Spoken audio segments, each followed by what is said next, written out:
stop start ខតហើយជំរាបសួរលោកគ្រូពួកខ្ញុំគឺមកពីក្រុមទី1ដែលអញ្ចឹងចំណុចដំបូងដែលខ្ញុំ demo នេះគឺតកតងទៅនឹង DNS ហើយនឹង domain controller រកហៅ record ខុសតើណាចំតិចខ្ញុំសលេងចឹងចំណុចដំបូងគឺខ្ញុំបង្ហាញតកតងទៅនឹង DNS ហើយនឹង domain controller ចឹងនៅក្នុង system នេះខ្ញុំធ្វើតកតងទៅនឹង DNS ចឹងនេះគឺជា DNS ដែលខ្ញុំបានបង្កើតឡើងហើយយើងបង្កើត DNS ហ្នឹងឡើងគឺដើម្បីឲ្យយើងមាន IP នេះដើម្បីទៅបង្កើតនៅ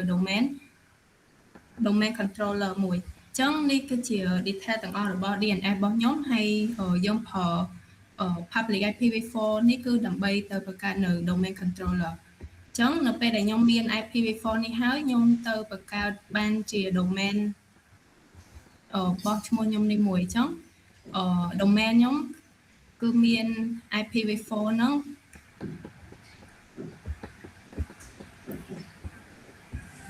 ចឹងដើម្បីឲ្យដឹងថា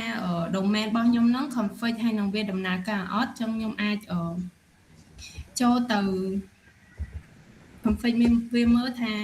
វា config ត្រូវឬក៏ដំណើរការអត់ចឹងយើង search name server លោក app ហើយជាមួយនឹងឈ្មោះ domain ដែលខ្ញុំបង្កើតឡើងនោះ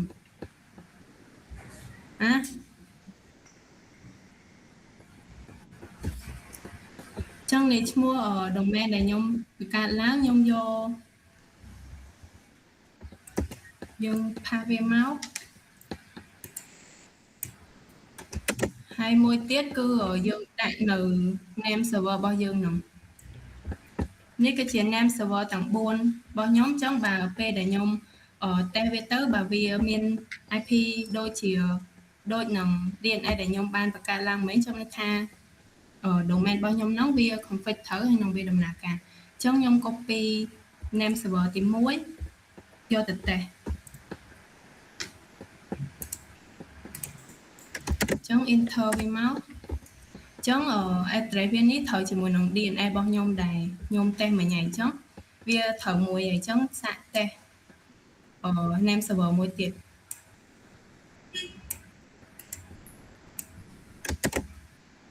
ចឹងនេះ name server ទី2ផាសវាមកចឹងនេះវាត្រូវមួយទៀតដែរជាមួយនឹង IPv4 របស់ address របស់ DNS មិញចឹងនៅពេលដែលយើងតេស្តទាំង4ហ្នឹងវាមាន2ទៀតក៏វាមានលេខ IP ដូចគ្នាជាមួយនឹង IPv4 របស់ DNS ដែរចឹងន័យថា domain ដែលយើងបង្កើតឡើងហ្នឹងគឺ config ហើយនឹងវាដំណើរការចឹងតកតងទៅនឹងgroup user ហើយនឹង policy ដែលវាគ្រប់គ្រងដោយ domain ឈ្មោះ thida.com វិញអញ្ចឹងកន្លែងនេះកន្លែង user group អញ្ចឹង user group ទាំង user group user ហើយនឹង policy គឺវាគ្រប់គ្រងដោយ domain ដែលខ្ញុំបង្កើតឡើងមិញអញ្ចឹងកន្លែង user group នេះគឺមាន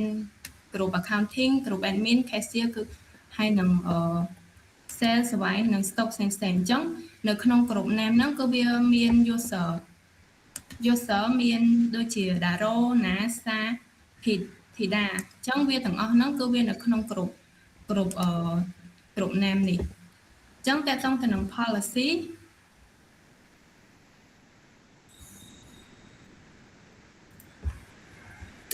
នេះកន្លែង policy អញ្ចឹង policy តើតង់ទៅនឹងដែលខ្ញុំបានកំណត់គឺមានដូចជា policy របស់ user គាត់អាច add payment delete purchase ឬក៏ report ឬក៏ policy ផ្សេងៗដែលយើងបង្កើតឡើងទៀតតាមតែយើងជាអ្នកកំណត់ហ្នឹងអញ្ចឹងឧទាហរណ៍ដូចជា policy add payment policy add payment គឺយើងគ្រាន់តែចុចលើ add payment ហ្នឹងមកហើយកន្លែង action attack policy ហ្នឹងអញ្ចឹងយើងអាចឃើញថាមាននេះដូចជាមាន group name មាន accounting ហើយនឹង user ផ្សេងៗដែលយើងអនុញ្ញាតឲ្យគាត់អាច add payment ហ្នឹងបានអញ្ចឹងយើងគ្រាន់តែកន្លែងចុចតាមដូចចុចលើហ្នឹងមកហើយជាមួយនឹង user ផ្សេងៗដែលយើងអនុញ្ញាតឲ្យគាត់ចូលទៅ add payment បានយើងគ្រាន់ចុចលើ user ហ្នឹងហើយ attack policy ហ្នឹងមកចាំន័យថា user កន្លែង accounting មិញមានដូចជា ខាង teammate ដែលយើងអនុញ្ញាតឲ្យគាត់ add payment បានគឺយើងគ្រាន់ចូលតាកំណត់ policy មិញគឺបានហើយអញ្ចឹងចំណុចខ្ញុំគឺមានតែប៉ុណ្្នឹង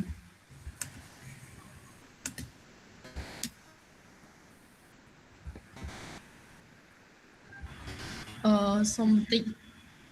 និយាយថាហ្នឹងអត់នេះណាអត់ចូលនៅក្នុងបាញ់បន demo របស់បដៅឯងអត់ដឹងនិយាយតាណាអត់ដឹងលីង គឺនិយាយអំពី DHCP នៅពេលដែលយើងបង្កើត DHCP server ហើយវានឹងបង្ហាញ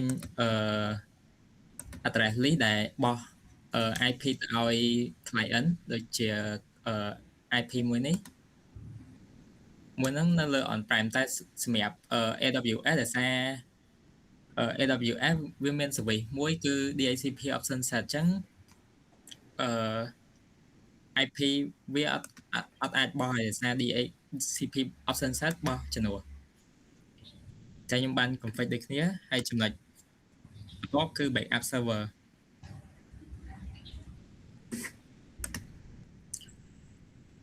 សម្រាប់ backup server ខ្ញុំបានបង្កើតbackup folder មួយសម្រាប់ backup web data កន្លែងនេះឃើញអត់តមានអីទេដោយសារយើងអត់តបាន backup អញ្ចឹងយើងចូលទៅកាន់ web client របស់យើងតោះមកយើង run script របស់យើង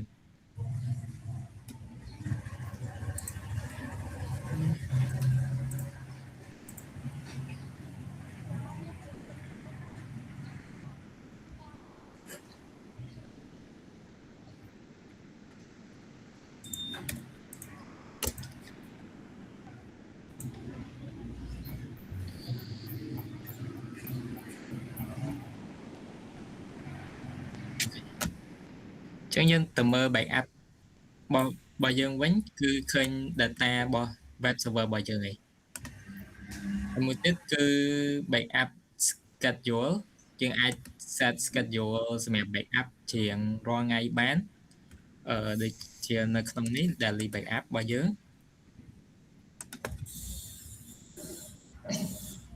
តមក daily backup របស់យើងគឺ backup វា run backup script របស់យើងហើយវានឹងចាប់ដើមជារាល់ថ្ងៃនៅម៉ោង 2:46 នាទីអញ្ចឹងចំណុចរបស់ខ្ញុំមានតែប៉ុណ្្នឹង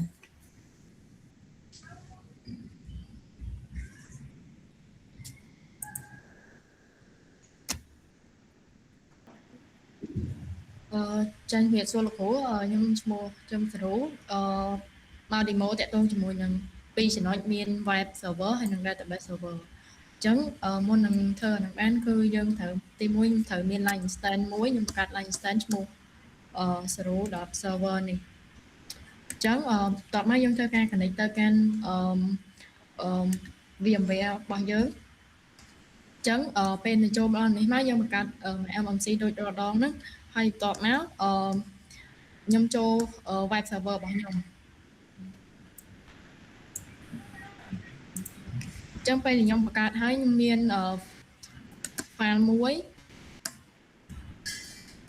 slow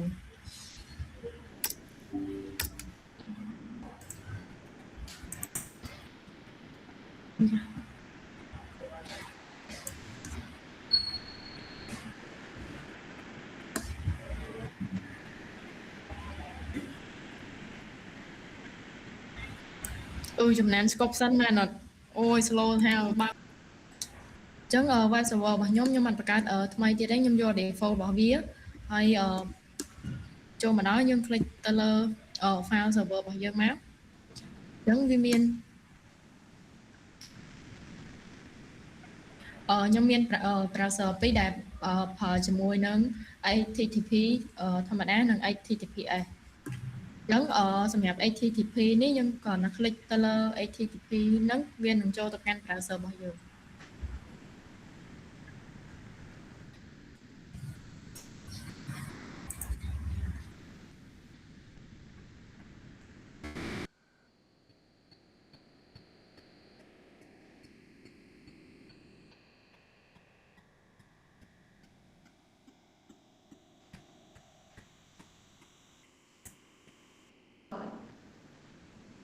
ចឹងពេលដែលយើង click ទៅលើចឹងពេលខ្ញុំបាន browser ពីរនេះ website HTTP ហើយនិង HTTPS ចឹងពេលដែលយើង click មកលើហ្នឹងមកយើងអាចមកចូលមើលកន្លែង test file របស់យើងបាន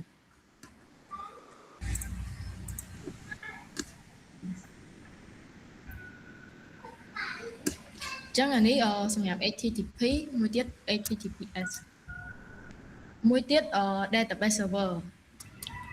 សម្រាប់ database server របស់ខ្ញុំយើងប្រើជាមួយនឹង Postgres ហើយ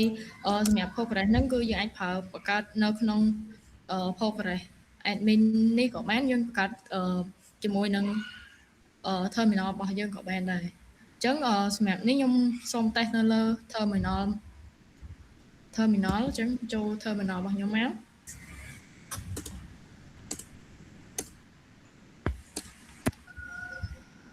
អានេះគឺយើងបញ្ចូល password របស់យើងដែលយើងបង្កើតពេលដែលយើងបង្កើត Postgres ហ្នឹង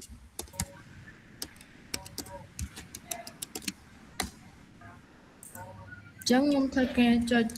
ទៅ ls/l ខ្ញុំធ្វើការ check database របស់ខ្ញុំចឹងក្នុង database នេះរបស់ខ្ញុំដែលខ្ញុំបានបង្កើតមុនហ្នឹងមាន my database info របស់វាចឹងខ្ញុំធ្វើការបង្កើត database ថ្មីមួយនេះ run ទុក script ខ្ញុំមកហើយចឹងរបៀបបង្កើត database របស់ខ្ញុំ run database ហ្នឹង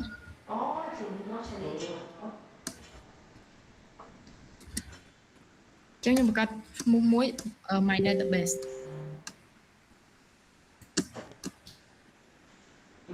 ហើយតោះខ្ញុំ slash ខ្ញុំសូម clear អាហ្នឹងវិញម្ដង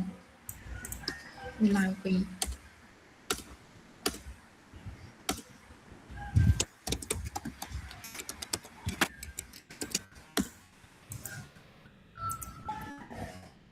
ចឹងចូលខ្ញុំធ្វើការបង្កើត database មក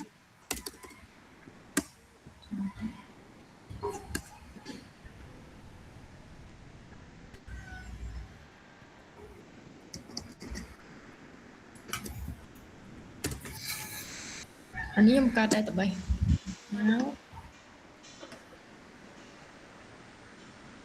សម្រាប់ command L នេះខ្ញុំធ្វើការឆែកជាមួយនឹង database របស់ខ្ញុំ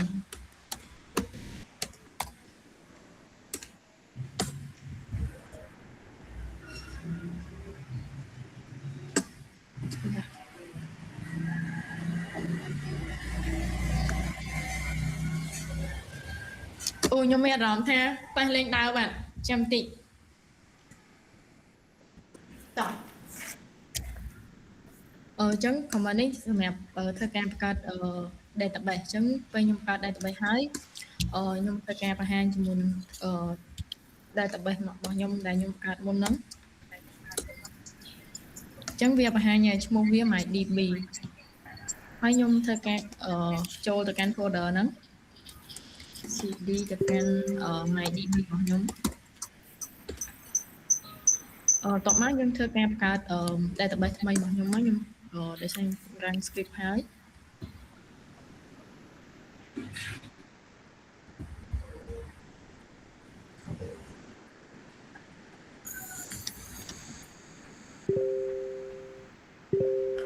ចឹងយើងធ្វើការចុច enter មកចឹងerror ទៀតហើយហើយទៅ create table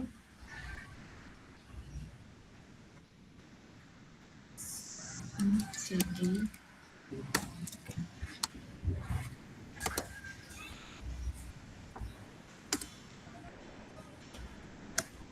cd មាន slash អី cd ចំតិច cd slash អើយដល់ក slash cd mydb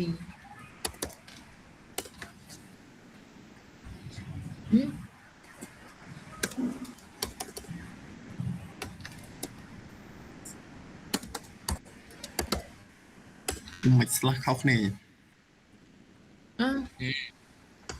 slash cd mydb ចូលដែរ tới rồi dạ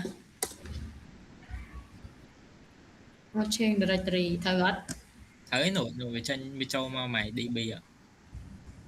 Trâu cái nè. cho hai ok là chấn to record to Nhưng mình bật nè.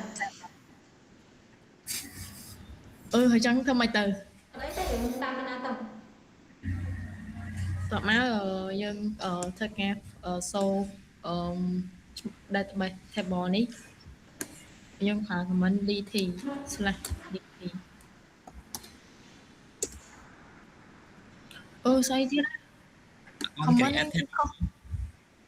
insert table create là create alert này TP table và đặt năm cá thôi nè nè nè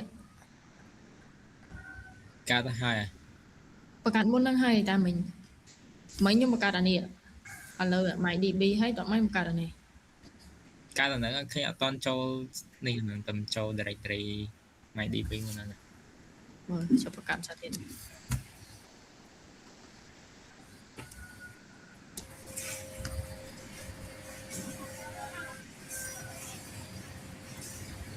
error syntax អីណាទៀតណាចូល MyDB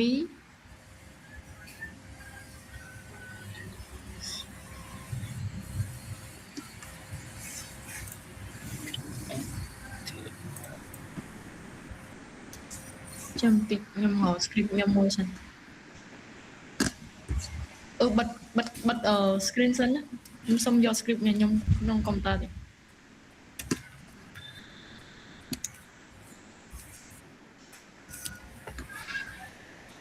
ខ្ញុំដាក់អញ្ចឹងតាអត់យល់អើយដល់ក record សាំមិនខ្ញុំបើកទៅ តំណែន បើកហើយ បិទបាត់អីមែនជួយអត់លឺចឹង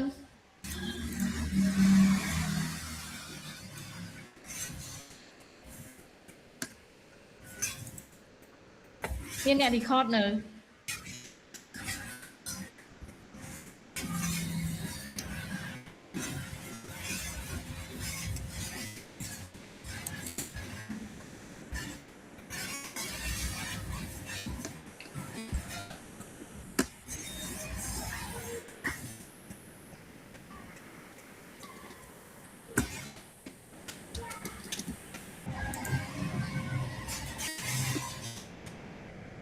អានេះពេលដែលខ្ញុំធ្វើការ check ហើយខ្ញុំ check មើល DP របស់ខ្ញុំ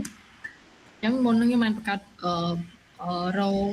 supplier មួយអញ្ចឹងចំណុចបន្ទាប់យើងធ្វើការ insert data នឹងចូល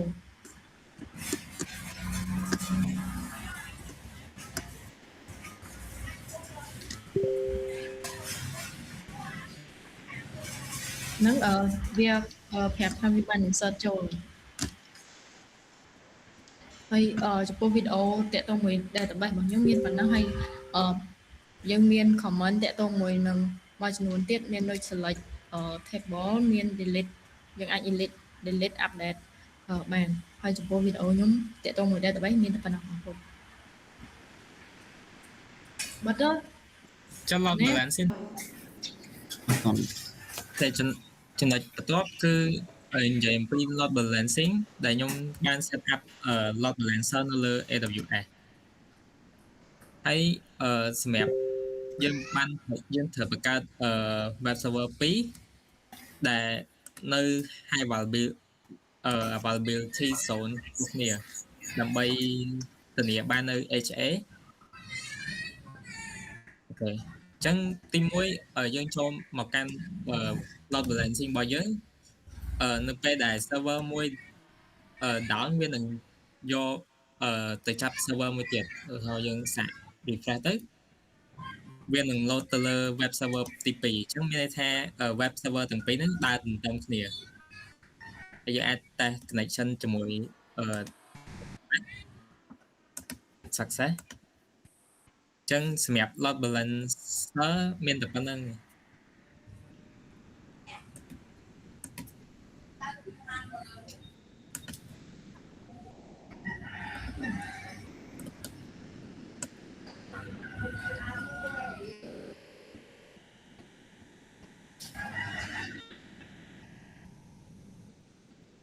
Thế thì mong mùi lỡ tận một máy nữa. hỏi này cái to cái gì sẽ nét hay ở bên sẽ nét đó chị trong khỏi Nè này. Chùm nàn hay Không bạn. tình nhau Alo, mà Tina. tên nè. Mơ không group hả? Đặt lệnh riêng trong group. Nhông bắt cu ta.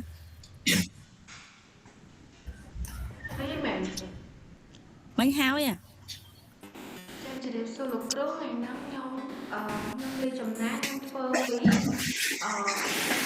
បើ mail server និង VPN server អញ្ចឹងវា mail server ខ្ញុំទុកនៅក្នុងinstance unit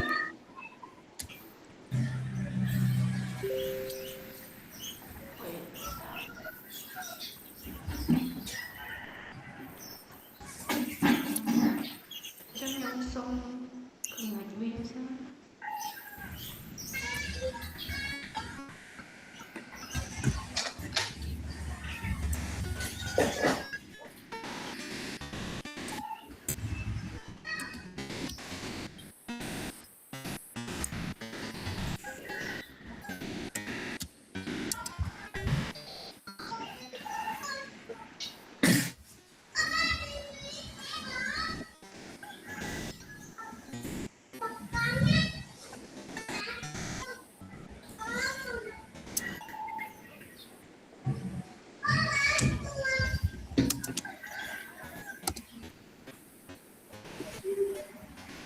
Hello ចឹងយើងចូលមកដល់នៅក្នុង server កុំព្យូទ័ររបស់យើងចូលទៅ start service របស់យើង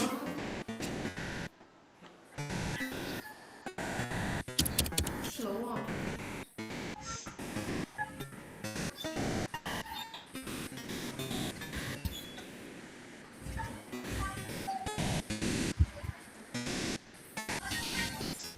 ចឹងយើងមក start service របស់យើងនៅកន្លែង IISA IIS admin នេះបើសិនជាឃើញវា stop យើងអាច running វាបានដើម្បី start service ចឹងរបស់ខ្ញុំបាន start ហើយចឹងខ្ញុំចូលទៅ PowerShell ដើម្បី test send mail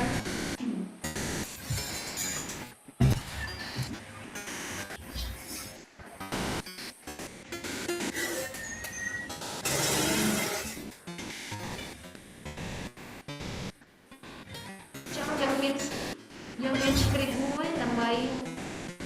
តែវា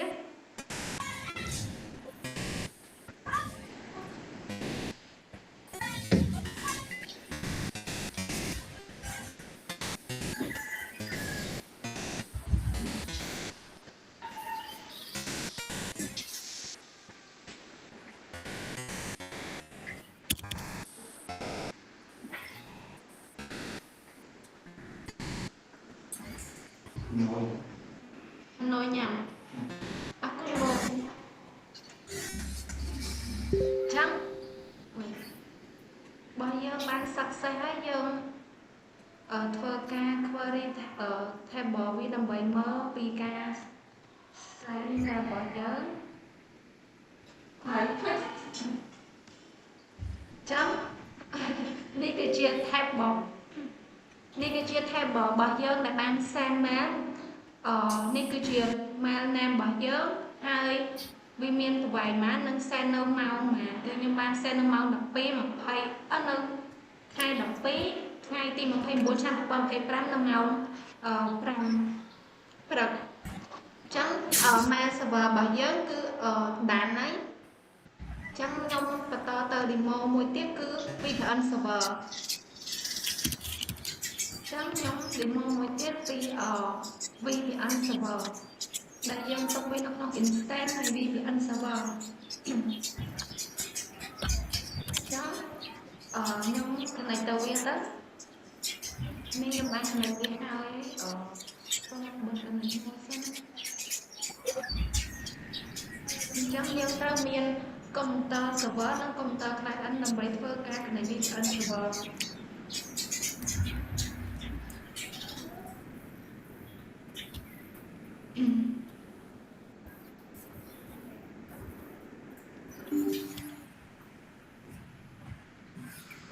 ខ្ញុំបើក PowerShell នៅក្នុង local computer យើងដើម្បីធ្វើការ connect run script របស់ VPN server ដើម្បី connect VPN app script សម្រាប់ client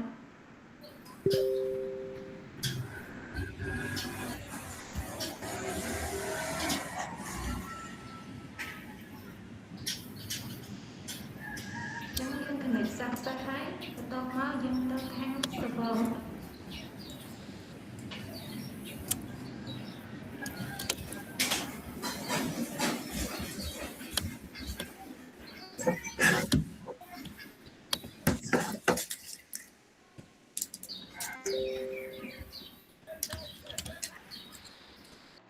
ok anh chấm wait VPN អូខេអញ្ចឹងខ្ញុំបានដាក់ script របស់ខាង server វាបាន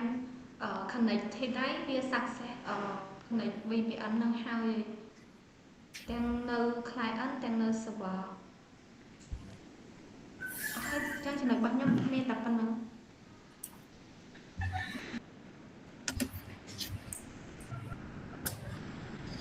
Chơi em thật tay không đăng mệt. Ấp cháy hết này. Chứ không. Rồi admin ចឹង server ចឹងយើងអូខេគេនៅក្នុងម៉ាស៊ីនរបស់យើងហ្នឹងយើងមានសម្រាប់ file server របស់យើងមានមួយសម្រាប់ sharing ទៅកាន់ server ផ្សេងគេយើង add and sharing តោះមកយើងចូលទៅកាន់ server ណាមួយដើម្បី access ទៅលើ file server ដែលយើងដែលបាន share ហ្នឹងយើងចូល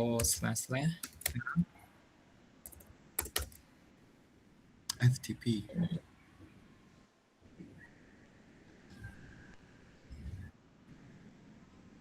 Okay,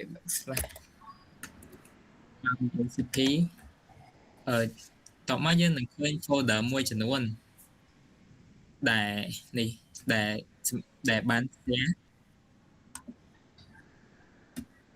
អូខេយើងតែបង្កើត file មួយអញ្ចឹងនៅពេលដែលយើង permission allow យើងនឹងអាច create file ឬក៏ modify file ផ្សេងៗនៅលើនេះហ្នឹងបាទតែបើនៅពេលដែលអត់មាន permission ទេយើងវានឹងចេញវានឹងចេញ access deny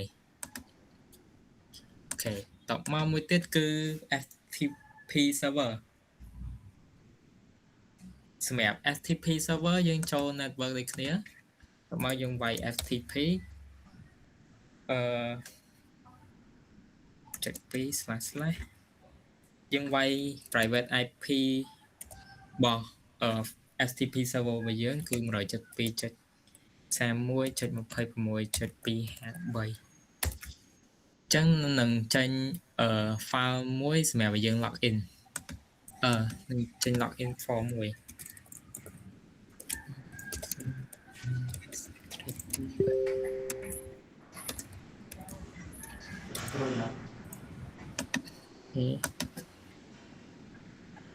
អូខេ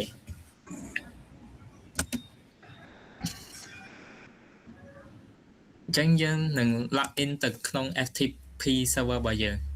ហើយយើងអាចបង្កើត folder ផ្សេងៗសម្រាប់ sharing នៅលើ FTP server របស់យើងបាន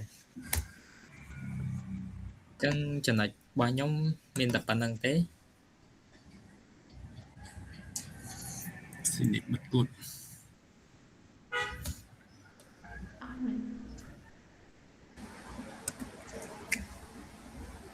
ឈប់មើលចាំខ្ញុំថា1 2 3ចឹងខ្ញុំបង្ហាញពី file over cluster អញ្ចឹង file over cluster គឺសម្រាប់តភ្ជាប់ពី server វាមានពីចាប់ពី2ឡើងទៅដើម្បីឲ្យវាតែគណៈថាវាភ្ជាប់គ្នាបើសិនជា server A វាអត់ដំណើរការអញ្ចឹង server B វានឹងដំណើរការរហូតអញ្ចឹងទៅមើលទាំងអស់គ្នាso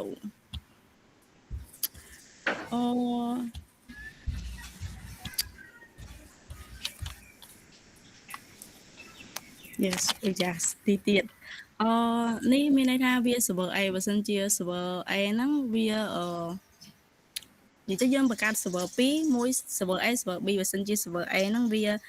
អត់ដំណើរការបើវាដាច់ឬមួយក៏វាខូចអញ្ចឹង server B វានឹង stand by លក្ខណៈថា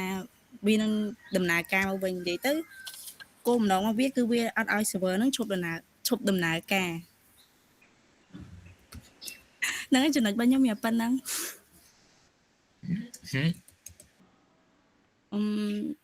ចឹងខ្ញុំនិយាយពីចំណុចបន្តតាក់ទងជាមួយនឹង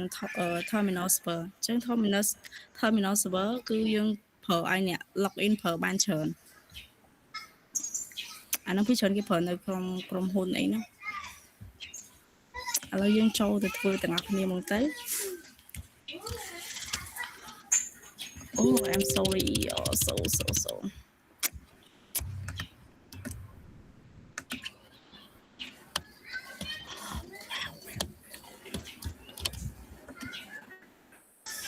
មួយទៀតទៅ តា file over cluster ហ្នឹងមិនយកខ្ញុំនេះហ្នឹងអត់ demo No មីធ្វើ terminal តា មុនហ្នឹង ថៃមែន តនសាក់ demo ដូចខ្ញុំធ្វើឲ្យមើលពេលបិទ note បិទអីដូរមកចឹង ប៉ុន្តែខ្លីៗខ្ញុំនេះហើយឥឡូវខ្ញុំតាក់ហើយនៅណា ហើយ តែអញ្ចឹងទី2ខ្ញុំធ្វើ step របស់ខ្ញុំមួយទៀតតើតើជាមួយនឹង terminal អញ្ចឹង terminal គេប្រើសម្រាប់ឲ្យវា សម្រាប់ login របស់ user ឥឡូវយើងធ្វើការមើលទាំងអស់គ្នា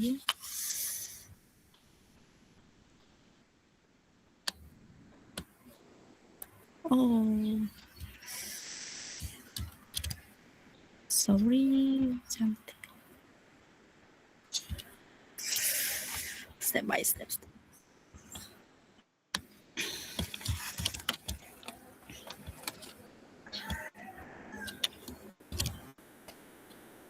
ឆ្លាតទេជប់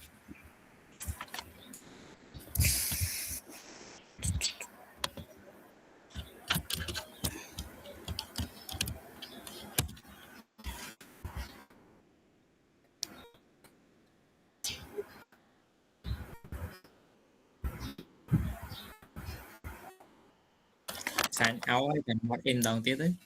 សាញ់ឲ្យចេញសិនណាអូយត្រូវសម័យទៀតទេចាស៊ីមកចេញឥឡូវតែប៉ុណ្ណឹង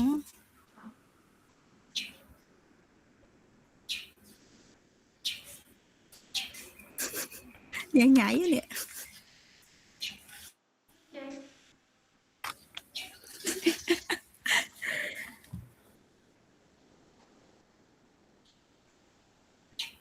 តែប៉ុណ្្នឹងដែរបានយល់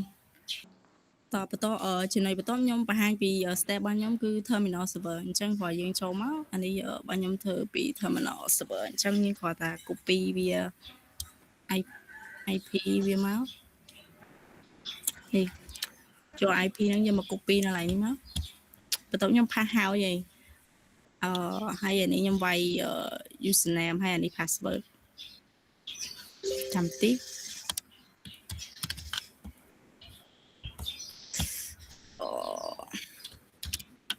អញ្ចឹងយើងគ្រាន់ sign in វាចូលទៅ Why so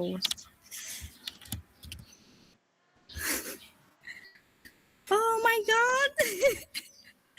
ហៅ password ហើយ